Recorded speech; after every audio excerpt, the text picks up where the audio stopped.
데카르트의 의심의 의미를 오늘 좀 살펴보겠습니다. 데카르트가 언제 태어나고 살았냐는 실제로 그렇게 중요한 사항이 아닙니다. 또 그가 근대인이냐, 현대인이냐 이런 논쟁도 사실 아무 필요가 없습니다. 제 강의에서의 핵심은 아르케의 어떤 변화 과정을 살펴보는 데 있었습니다. 오르페우스에서는 신들의 탄생, 밑과 끝이라는 두 낱말로 제가 설명을 드렸던 이 우주와 지구 그리고 인간의 세상이 현재 이렇게 만들어진 유래를 찾는 것이었습니다.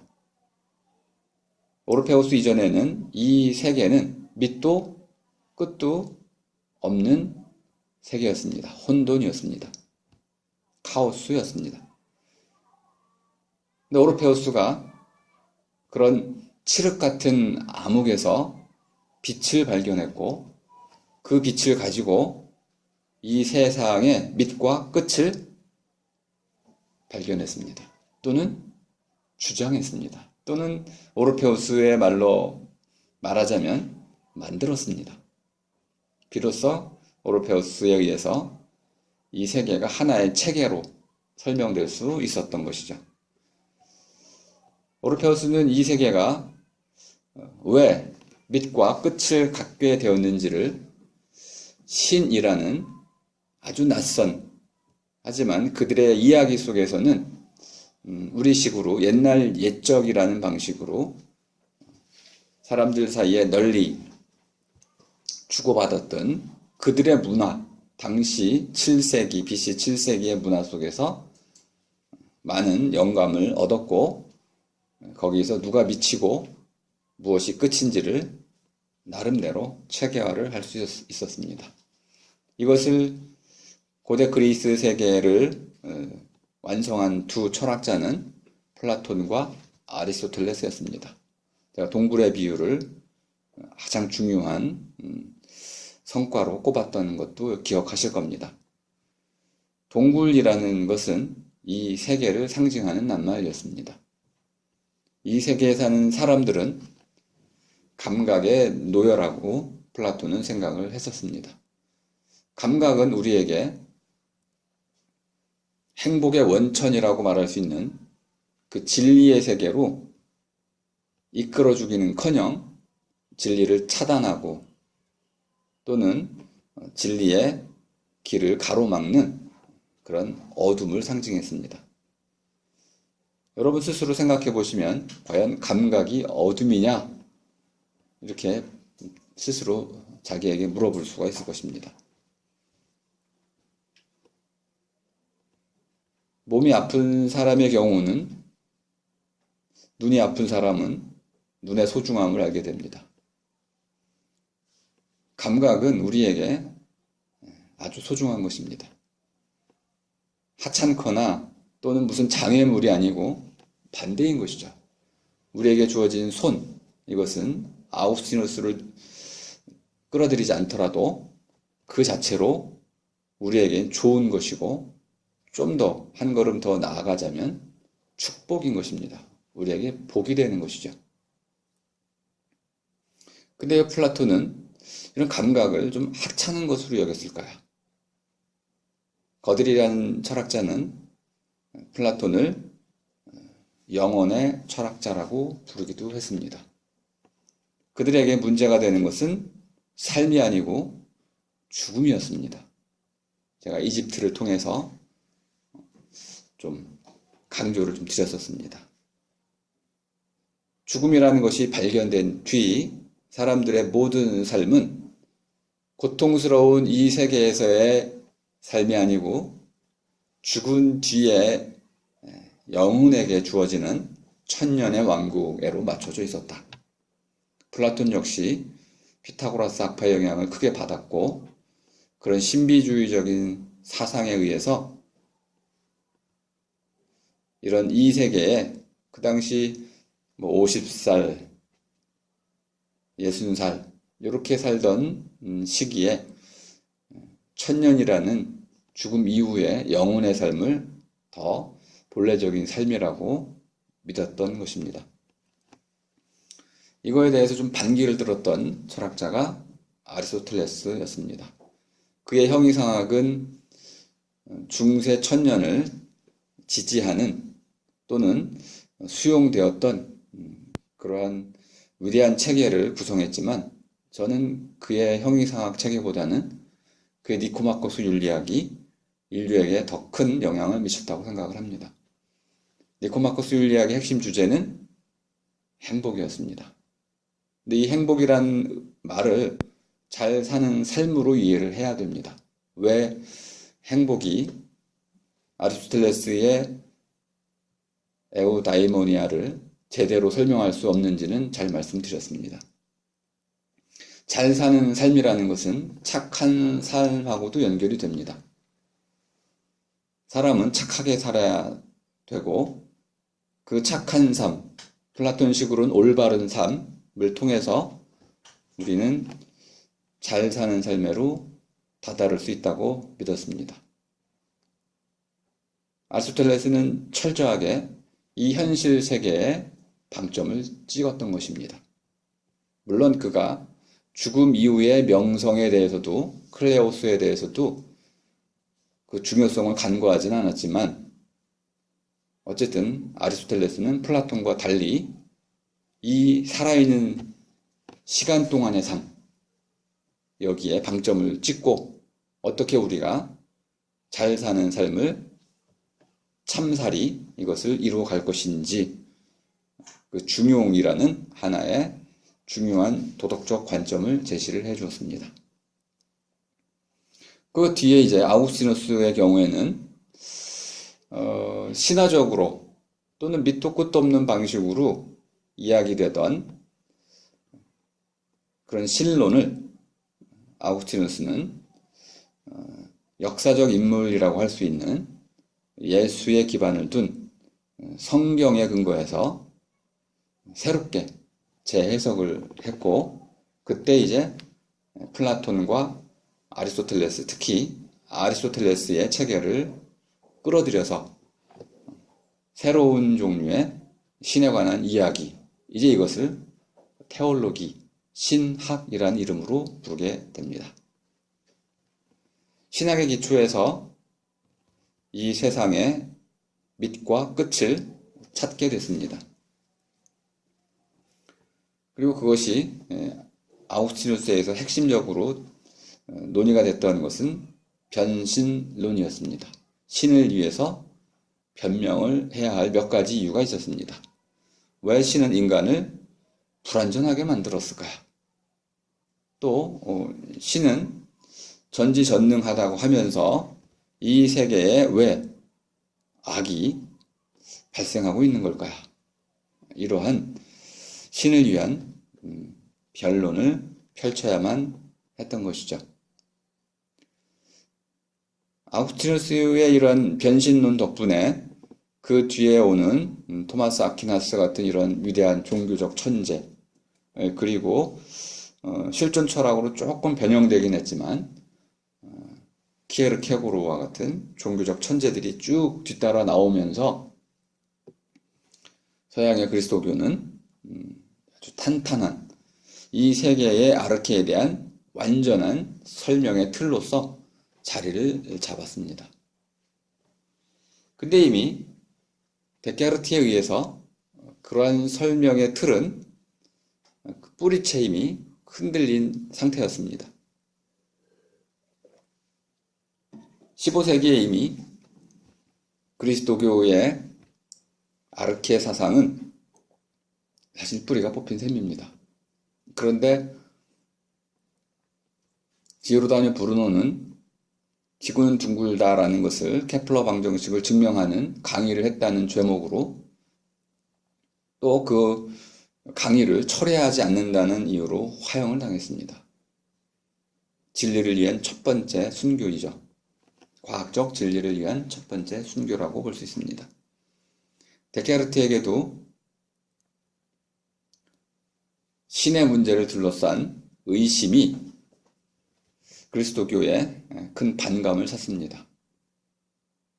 그래서 그에게 출판 금지 명령이 내려졌습니다. 그는 네덜란드로 망명을 하게 됩니다. 종교재판에 회부되면서 그는 나름대로는 두려워했습니다.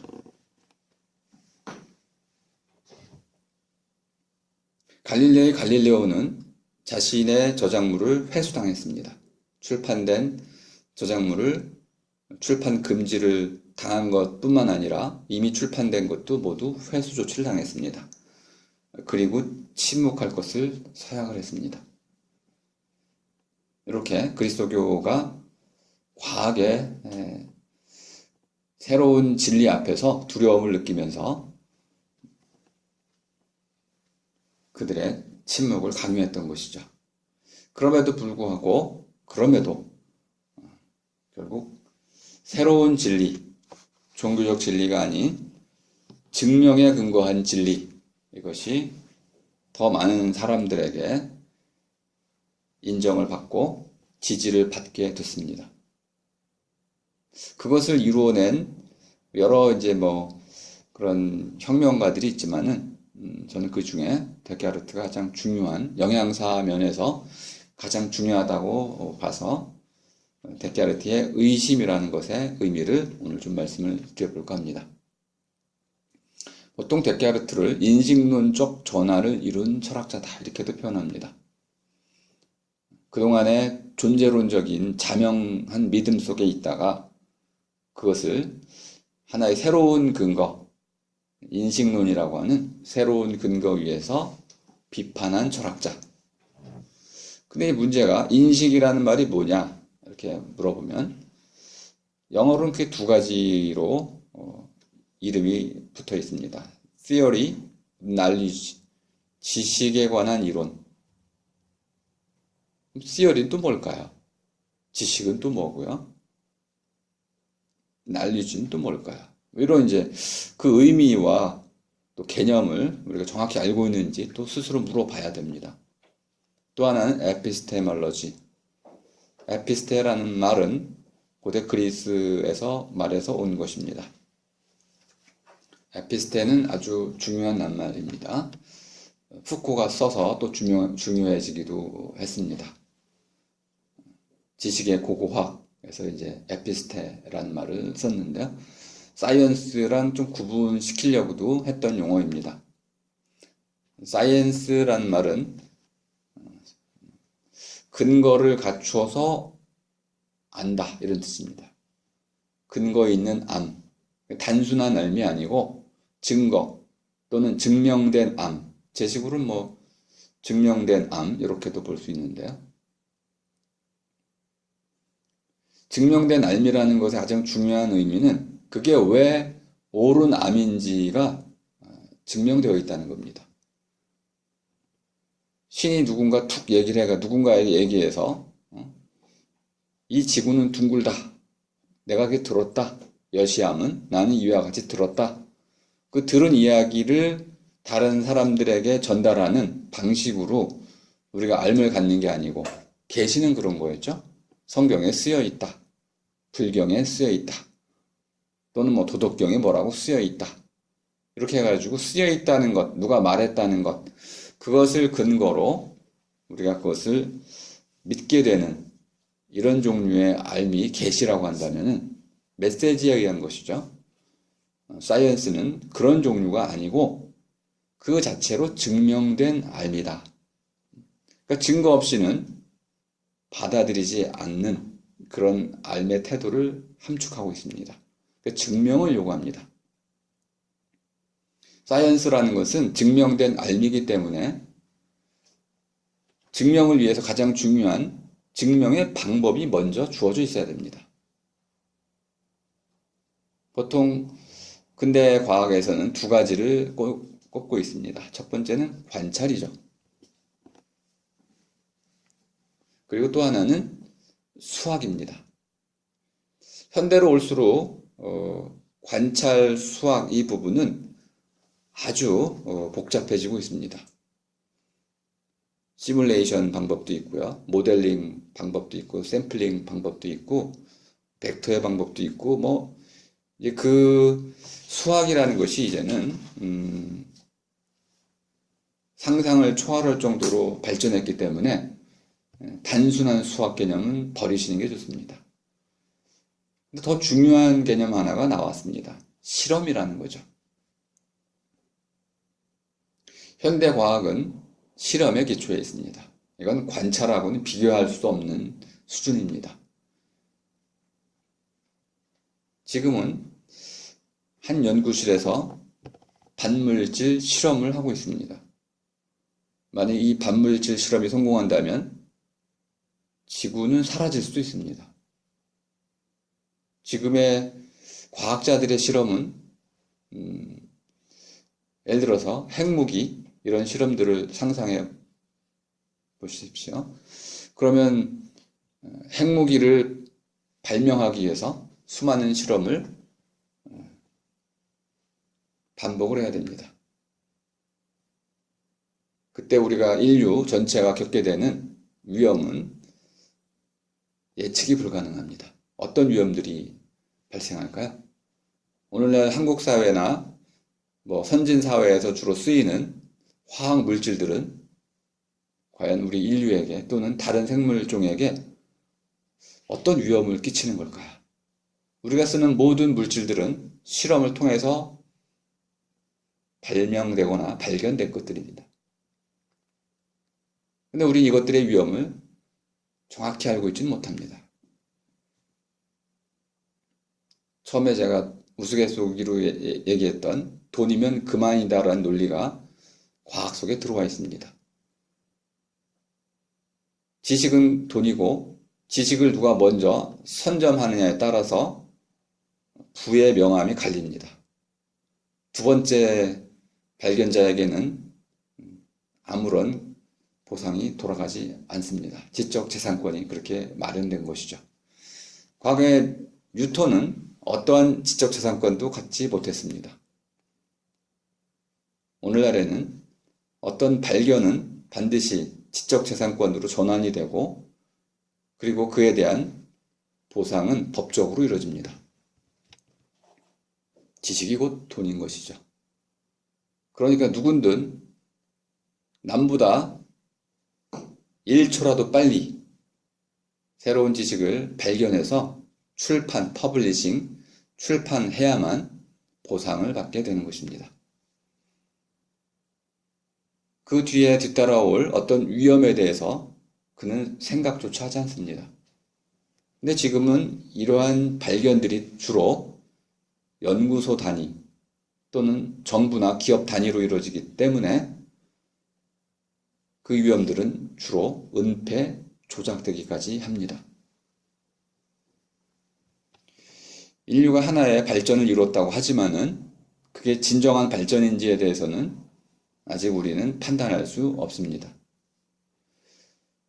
어쨌든 데카르트는 그러한 전환기의 인물이라고 보시면 되겠습니다.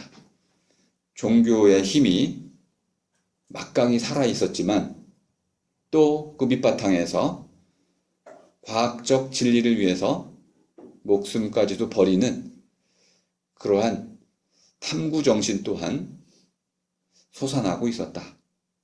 그런 시기에 갈등의 시기, 변화의 시기, 전환기에 살았던 인물입니다. 이것이 왜 중요하냐면 데카르트도 한 명의 사람이기 때문에 그렇습니다. 우리가 그를 위대한 철학자로 이해하려면 그의 고민을 그 시대의 입장에서 깊이 통찰할 수 있어야 됩니다.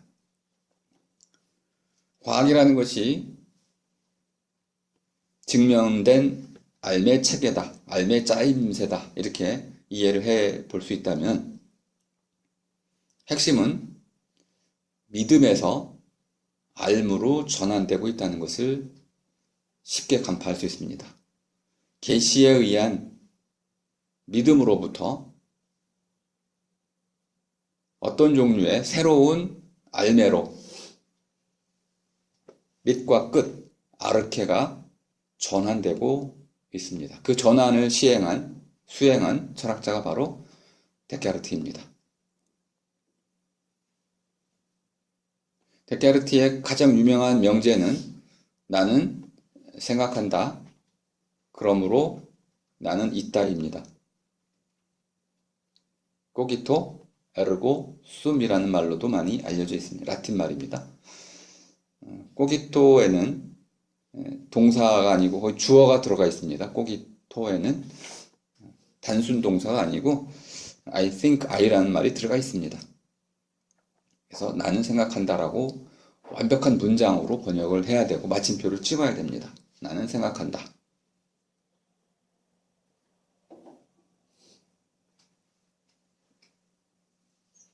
근데 우리는 생각한다는 말의 의미를 잘 모릅니다. 사실 나라는 말의 의미도 사실 모릅니다. 나는 누구를 가리키는 걸까요?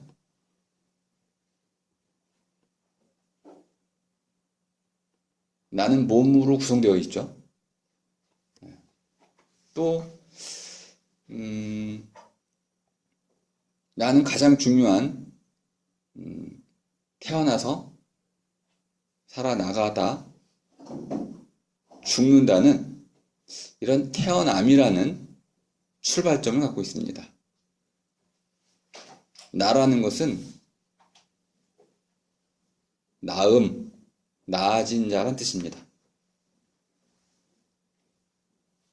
영어의 I 이것은 그냥 기호에 불과하고요. 그래서 철학적으로는 에고라는 말을 쓰게 됩니다. 에고. 이 에고라는 말은 그 뜻이 상당히 어렵습니다. 그냥 정신에 가까운 말입니다.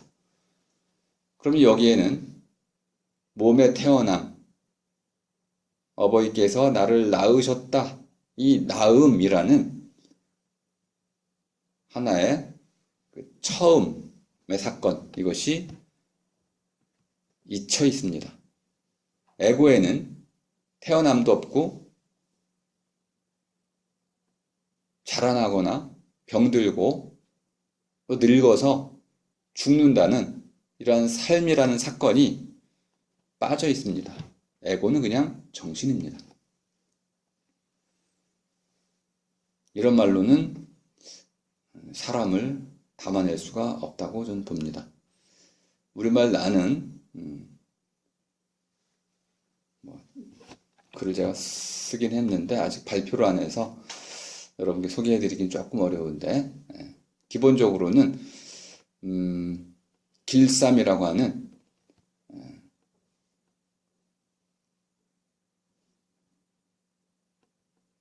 삶을 삶아서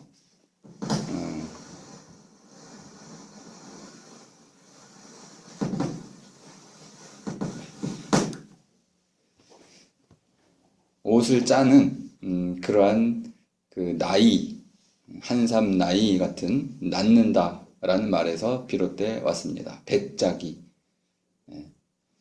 배짜기란 말을 여러분이 아실 겁니다. 그러면 나라는 말은 실을 뽑아내서 그 뽑아낸 실로 옷감을 짜서 그 짜인 옷감을 마름질해서 옷을 해서 입히거나 이불을 만드는 과정, 그리고 헤어지고 낡아서 버리고 등등 하는 이 전체 과정이 들어있는 낱말입니다. 그리고 나이에는 지명도 많이 들어갑니다. 한삼 나이 하면 한삼이라는 지역에서 만들어진 나이 옷감이고요. 봄 나이도 있고 여름 나이도 있고 그렇습니다. 여름에 짠 거, 뭐 겨울에 짠 거 이런 식으로.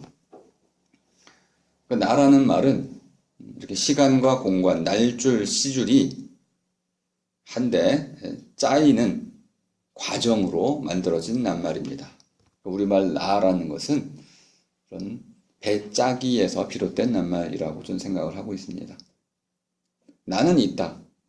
그러면 내가 있다면 난 나아져 있어야 되는 것이고 몸과 마음과 또 다른 사람들과 가족 등등 이 수많은 짜개들로서 이루어져 나가는 과정이라는 것을 알 수 있습니다. 그런 나가 있다는 것이죠. 근데 데카르트는 그런 나가 있고 먼저 있고 그 뒤에 가끔씩 내가 생각을 하는데 이걸 뒤집었습니다. 나는 생각하고 그때에만 나는 있다는 거야. 그럼 나는 잠을 잘 때는, 내가 생각을 하지 않을 때는 그럼 내가 없다는 건가?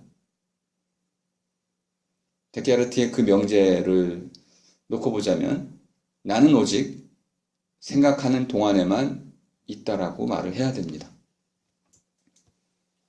그거는 헛소리입니다. 내가 있지 않다면 나는 생각할 수 없습니다. 나는 생각하지 않은 채로도 있습니다. 또 보통 사람은 대개는 생각 없이 그냥 있습니다. 현상학적으로 보자면 생각이라는 것은 어떤 풀어야 할 문제가 있을 때 시작되는 겁니다. 물음이 있을 때 시작이 되는 겁니다. 근데 물음이라는 것은 우리에게 고통을 안겨줍니다. 모른다는 고통에 시달리게 만들기 때문에 많은 사람들은 묻는 것 자체를 고통스러워합니다. 즐거워하지는 않습니다. 그렇기 때문에 우리는 묻는 것을 가능한 한 피하려 하고 하물며 그 물음에 대한 올바른 대답을 찾아 나가는 과정으로 이해될 수 있는 생각하기는 아주 드문 경우에만, 꼭 필요한 경우에만 한다는 것을 알 수 있습니다. 언제 생각하나요? 절체절명의 순간에 하는 거죠. 탈출해야 할 때, 시험을 코앞에 뒀을 때, 어떤 결단해야 할 때, 선택에 직면해 있을 때, 이럴 때 비로소 생각이 시작됩니다. 또 생각은 밑도 끝도 없이 떠오르기도 합니다. 그때 내가 뭘 먹었던가? 생각은 밑도 끝도 없이 떠오르기도 하지만은 또 특별한 방식으로 문제가 발생했을 때 아주 힘들여서 생각의 바다로 헤엄쳐 나가기도 하는 겁니다. 그러니까 생각은 언제나 일어나는 건 절대 아니고요. 가끔씩 일어나는 것입니다. 내가 생각하는 것인지 생각이 나를 활용하는 것인지도 정확치 않습니다.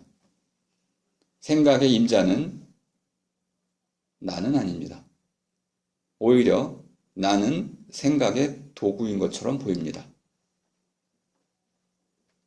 이렇게 얘기하면 여러분들은 좀 반감이 들 수도 있을 겁니다. 심지어 생각은 말이 없는 곳에서는 일어날 수 없습니다. 이미지로도 생각을 할 수 있습니다. 이미지 thinking이란 말이 요즘은 쓰이고 있습니다. 생생 모습, 하나의 사진들을 쭈루룩 이어서 어떤 이미지를 계속 만들어내면 그것이 우리에게 생각을 만들어줍니다.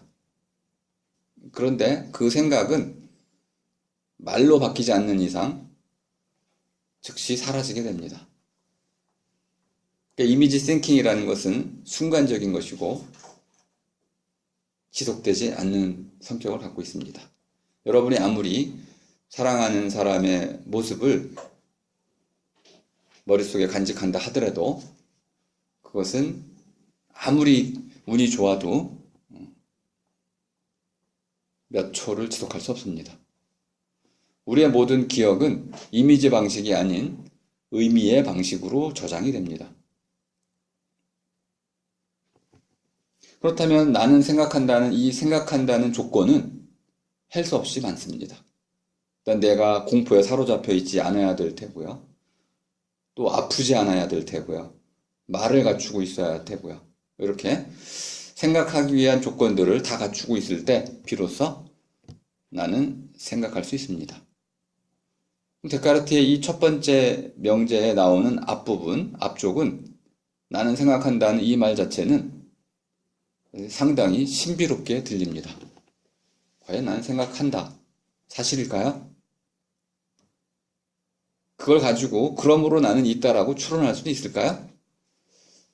그런데 이러한 제1명제가 인류 역사를 바꾼 건 사실입니다.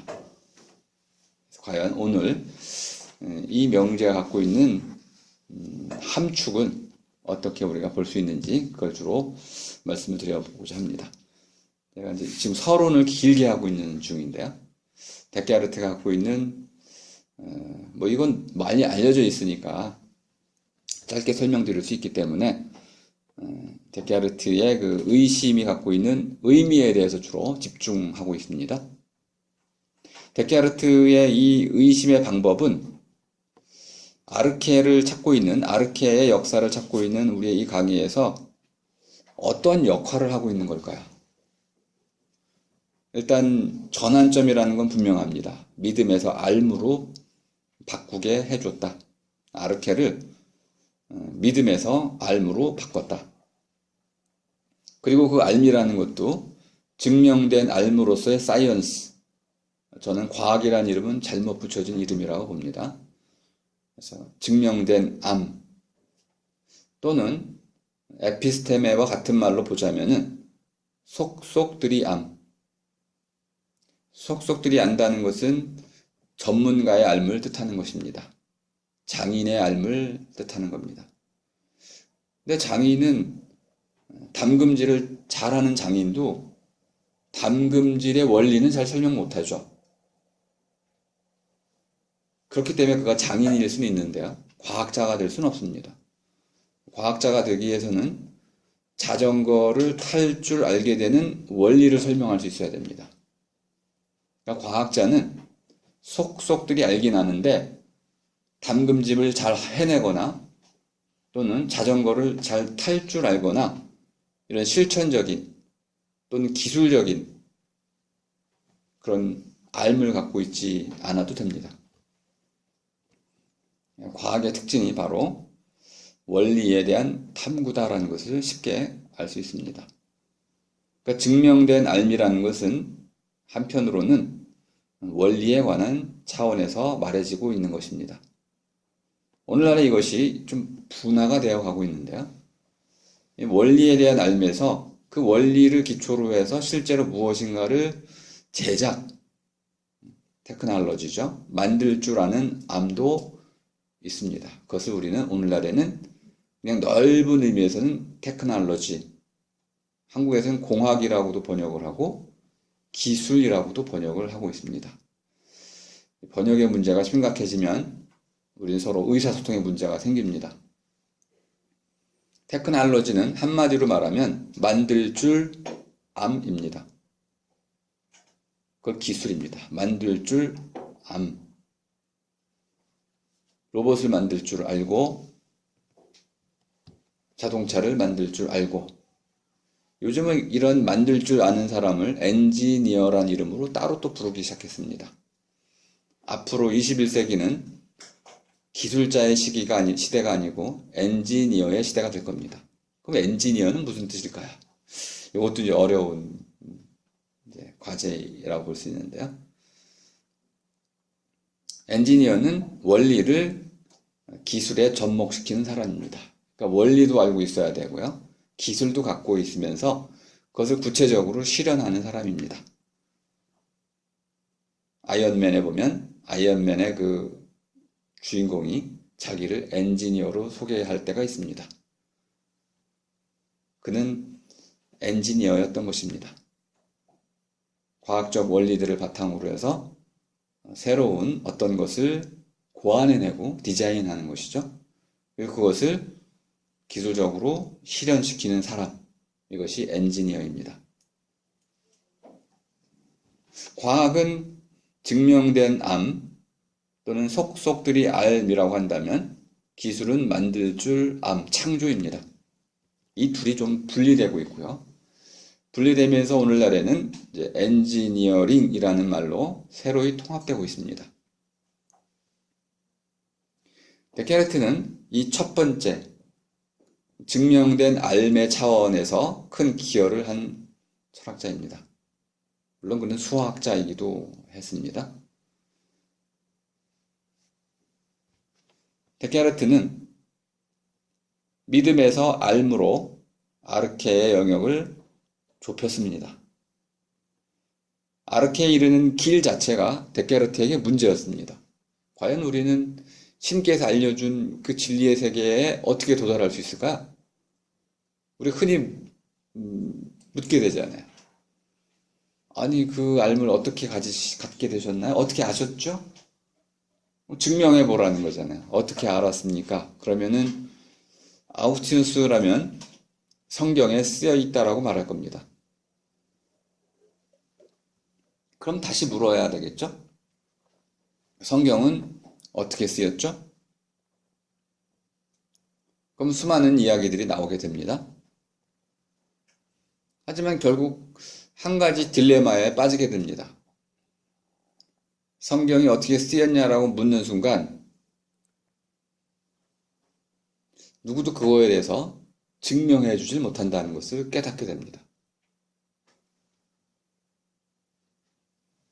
데카르트가 바로 그 지점에 서 있습니다. 전통이라고 한번 크게 이야기를 하겠습니다. 전통의 두 가지를 제가 말씀드렸죠. 서양에서는 하나는 히브리 전통, 유대교, 그리스도교 전통이 하나 있고 또 하나는 그리스, 플라톤, 아리스토텔레스의 전통이 있다. 이 두 가지는 완전히 다른 전통인데 그것이 바로 서양의 현재를 이루고 있는 두 갈래의 전통입니다. 제가 이 두 갈래를 나누는 것을 피하기 위해서 동굴의 비유라는 하나의 전통으로 좀 무리하게 단일화를 시켰습니다. 눈치를 좀 채셨겠지만은 이 두 개의 전통으로 설명하는 것은 아름답지가 않습니다. 그래서 이 두 가지를 모두 포괄하되 이 둘 모두의 공통된 요소가 동굴의 비유라고 생각이 돼서 동굴의 비유란 이름으로 그 둘을 포괄을 했는데요. 그 동굴 안에 아르케가 여럿이 생긴 셈입니다. 그리스 시대의 아르케는 뭐 이제 신이 여럿이다 보니까 다신교. 그러니까 아르케가 이미 여럿인데요. 히브리 전통으로 넘어오니까 히브리 전통에서는 아르케가 유일신교로 바뀌면서 특히 이제 로마 시대 때 뭐 고대 그리스는 조각의 시대였잖아요. 파르테논 신전으로 대표되기도 하고 근데 이런 조각품들 이것들을 우상숭배로 봐서 파괴를 했습니다. 그래서 사람들이 그 위대한 인류의 유산이라고 믿었던 분들은 그걸 땅에 묻었어요. 보존하기 위해서. 그래서 그런 파괴의 시대를 좀 견디게 됐는데 유일신이라는 사상이 이제 휩쓸게 되면서 갑자기 하나의 아르케만이 인정이 됐습니다. 야훼라고 하는 유일신 하나님. 한국에서 이제 하나님, 하느님 이렇게 번역을 하는데 이건 완전히 잘못된 번역입니다. 야훼라고 번역을 해야 되는 겁니다. 야훼 신이 이름이 있기 때문에 우리가 뭐 환웅을 얘기할 때 환웅 보고 하느님 하면 되겠어요? 이름이 있는데 환웅이라고 얘기를 해야 되는 거죠. 물론 이제 하느님이라는 표현도 나옵니다. 엘로힘이라는 말로 나와요. 그거는 더 우스꽝스러운 과정을 밟게 되는데 엘로힘 하면 엘이라는 신을 보편 명사화한 겁니다. 근데 이 엘이라는 신은 중동 페르시아의 신이에요. 그러니까 이게 우리가 성경에서 하느님이라고 말하는 건 중동신을 부른 엘의 번역어이니까 이것도 그냥 엘이라고 불러야 돼요. 하느님이 없습니다. 실제로는. 하나는 엘이라고 부르거나 또 야훼라고 부르거나 딱히 우리가 신을 부를 수 있는 명칭은 아도나이, 주님이라는 이름 하나입니다. 이거는 보편 명사이기 때문에 주님이라고 불러도 상관이 없습니다. 이렇게 유일신으로 가다 보니까 이제 생각이 경직됩니다. 다른 생각을 인정할 수 없게 된 거죠. 고대 그리스 사회는 수많은 사상, 모든 정치 실험이 다 감행됐던 시대가 바로 고대 그리스였습니다. 그만큼 자유로운 시대였어요. 다신교 사회는 우리에게 다양성을 제공해 줍니다. 가장 많은 진보가 이루어지는 시기입니다. 하지만 유일신교는 모든 것이 닫혀버립니다. 인간의 정신은 꽁꽁 묶이게 되고 심지어 문화도 폐쇄되기 시작합니다. 그리고 배타성이 강조가 됩니다. 어둠의 시기가 시작이 되는 겁니다. 어쨌든 동굴의 비유는 이제 처음에서 그 감각으로부터 정신의 세계로 비상하도록 설계되어 있지만 갑자기 정신의 세계로 비상한 그 영역이 어둠으로 사로잡히게 되는, 어둠이 내려앉는 역전현상이 일어나게 됩니다. 종교의 이름으로 이렇게 일어난 것이죠. 그때 새로운 빛을 찾는 일련의 과학자들이 생겨나게 됩니다. 그들은 종교에 맞서 싸울 수밖에 없는 시대적인 운명을 타고난 것입니다.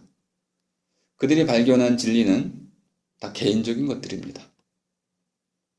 시대에 역행하는 진리들입니다.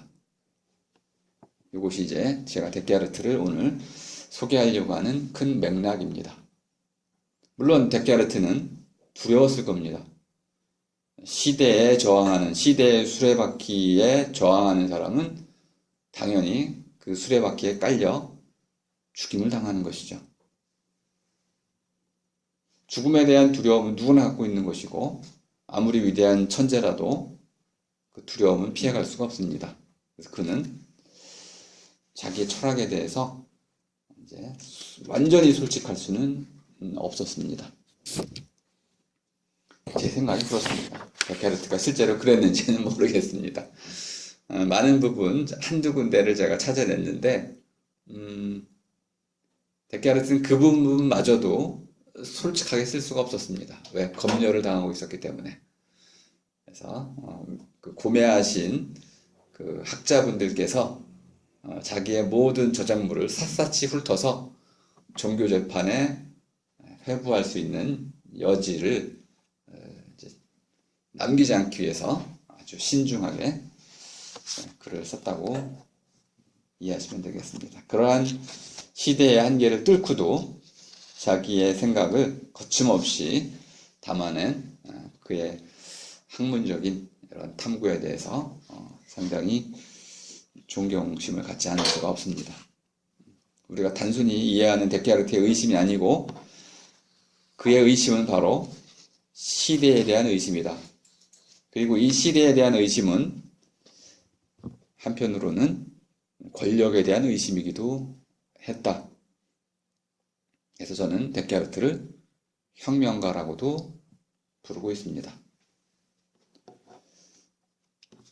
아주 사소한 하나의 발견일지라도 그것이 시대의 흐름, 이것을 바꿔놓게 되면요, 혁명이 되는 것입니다.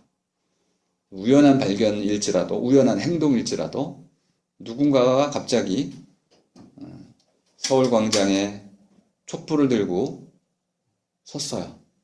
그냥 우연히 쓴 거죠. 나중에 그것이 이렇게 거대한 촛불 혁명이 될지는 촛불을 든 사람들, 그 소녀들도 몰랐습니다.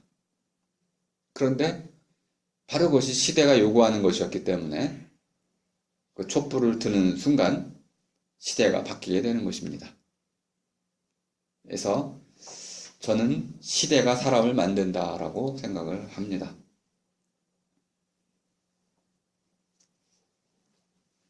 저에게도 그런 시대가 오기를 바라고 있는데, 저는 우리말이라는 것을 저마다의 말, 뭐라고 생각을 합니다. 제가 영어를 쓰는 분들과 또 한국말만 할 수 있는 분들, 또 몽골도 좀 아쉬운 바가 있죠. 파스파 문자가 사라지다 보니까 자기네 말을 정확히 적을 수 있는 그런 글자가 없잖아요. 또 소비에트 연방에 있던 국가들, 그 나라에서 이제 독립을 한 나라들은 전부 모어, 자기 말을 갖고 있던 나라들입니다. 그 말을 지킨 나라들은 전부 독립을 했어요. 그런데 자기 말을 잃어버린 나라들은 독립을 못했습니다. 그냥 러시아에 편입되고 말았죠. 말이라는 것이 이렇게 한 사회를 이루는 가장 강력한 울타리라는 것을 알 수 있습니다. 근데 지금 전 세계적으로는 이제 다 영어로 통합이 되어 가고 있는 중입니다. 나중에 이제 또 이 영어의 한 세계가 또 무너지겠죠. 러시아가 또 로마가 또 중국이 그랬던 것처럼 영원한 제국은 없는 법이기 때문에 무너졌을 때, 그러면 그때 독립할 수 있는 나라는 제 생각에 자기의 모어, 어머니 말 또는 저마다의 우리말을 지킨 그 민족들은, 그 사회는 독립을 해낼 수 있을 거고요. 문화적 독립을 얘기하는 겁니다. 그렇지 않은 사회는 아마 편입도 못하고 붕괴될 가능성이 높습니다.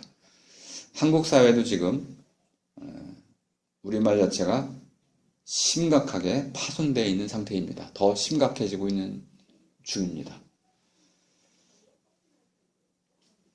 과연 우리말로 계속 말을 하면서 서로 소통할 수 있을지, 그게 궁금해질 지경입니다. 아마 20년, 30년 뒤에는 과거에 백제 사람과 신라 사람이 서로 소통하지 못했던 것처럼 한국 사람들끼리도 전공이 다르면 서로 소통이 안 될 만큼 우리말은 파편화되고 말 것입니다. 그때 우리는 아마 과거 조선이 그랬던 것처럼, 과거 신라가 그랬던 것처럼 중국어를 쓰자고 할지도 모르겠습니다. 필요에 의해서 바꿀 수는 있는 겁니다. 그런데 이렇게 되면 결국 우리는 언어에 의한, 말에 의한 또 다른 권력의 층계를 나누게 됩니다. 모든 사람이 영어를 잘할 수 있는 세상은 오지 않습니다. 필리핀을 봐도 알 수 있고, 또 인도네시아를 봐도 알 수 있고, 싱가포르를 봐도 알 수 있습니다. 영어가 아무리 중요해도 모든 사람이 영어를 모어처럼 쓸 수 있는 경우는 없습니다. 그러면 누군가는 말에 의해서 차별을 받게 되는 것이죠. 제가 좀 약간 비약을 하게 됐는데요. 데카르트는 이런 그 당시 가장 중요한 시대에 그리스도교가 지배하던 그 그리스도교 문화를 의심했던 사람이고요. 또 하나의 문화를 의심했습니다. 라틴 말이죠. 데카르트는 라틴 말을 버리고 프랑스 말로 철학을 했습니다. 최초의 철학자이죠.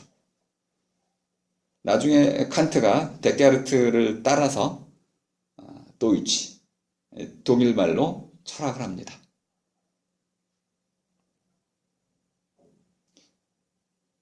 데이비드 휴먼, 잉글리시, 영어로 철학을 합니다.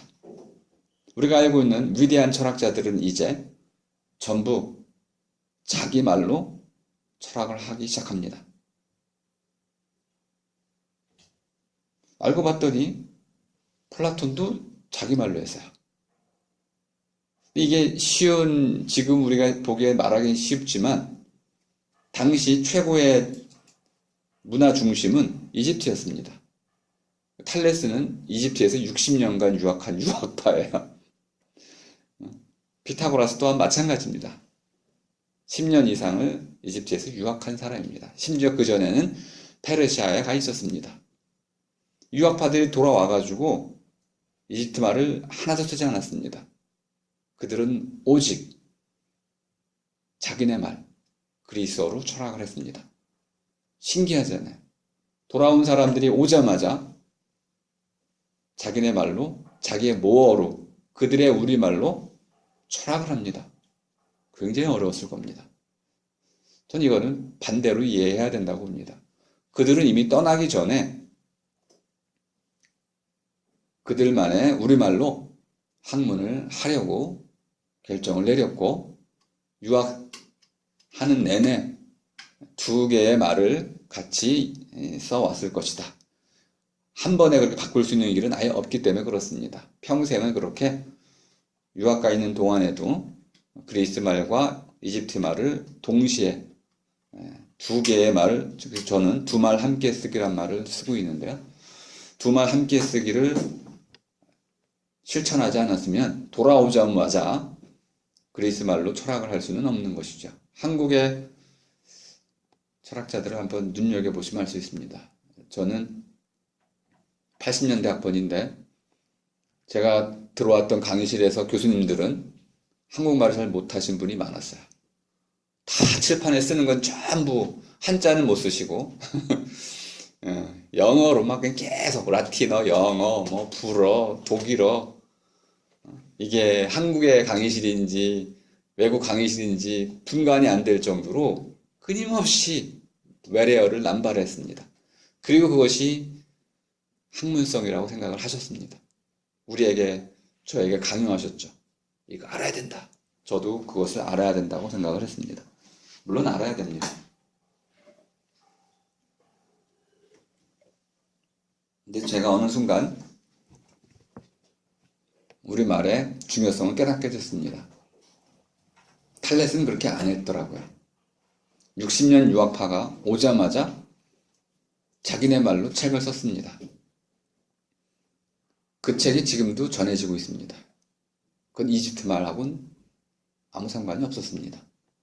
플라톤은 가장 화려한 문학 작품을 가지고 철학을 했습니다.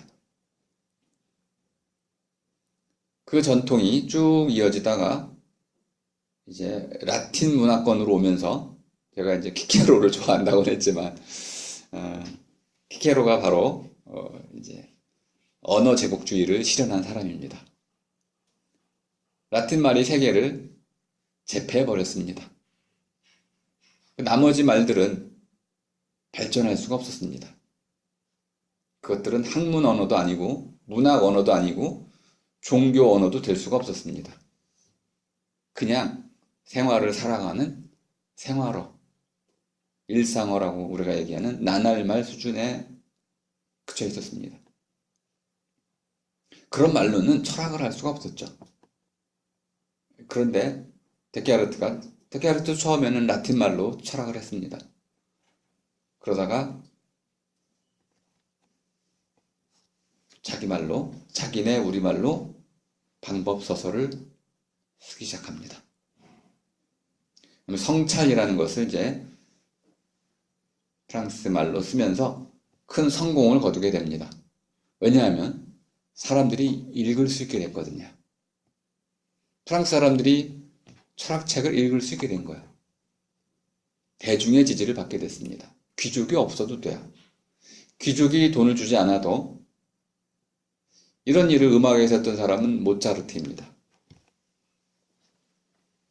이들은 전부 모더니스트입니다. 괴테가 가장 그 정점에 있습니다. 이런 일련의 음악 또는 나중에 이제 미술은 좀 뒤늦게 나타나죠.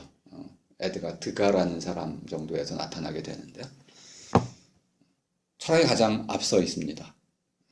데카르트가 가장 먼저 자기네 우리말로, 프랑스 말로 철학책을 쓰게 됩니다. 그리고 대중적 지지를 받게 되고, 그 대중적 지지를 통해 가지고 학문이 독립하게 됩니다.